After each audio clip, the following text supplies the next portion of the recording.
பாருங்கள், Eli Eli லாமா சபக்தானே, அதாவது என் தேவனே என் தேவனே ஏன் என்னை கைவிட்டீர். பாருங்கள், இயேசு சொன்ன ஒரு வார்த்தை, அவன் என் தேவனை ஏன் என்னை கைவிட்டீர் என்று சொல்லி.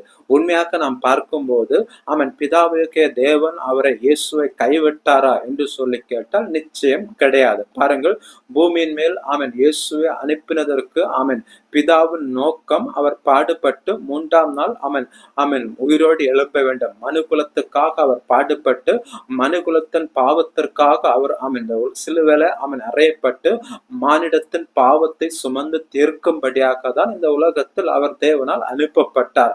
அந்த நோக்கம் நிறைவேறும்படியாகத்தான் தேவன் தம்முடைய ஒரே பேரான குமாரனை இந்த உலகத்தில் அனுப்பினார். பாருங்கள், அப்படி என்று சொன்னால் தேவனுடைய நோக்கம் அந்த இடத்துல நிறைவேறினதை நம்மால் பார்க்க முடிகிறது. தேவன் இயேசு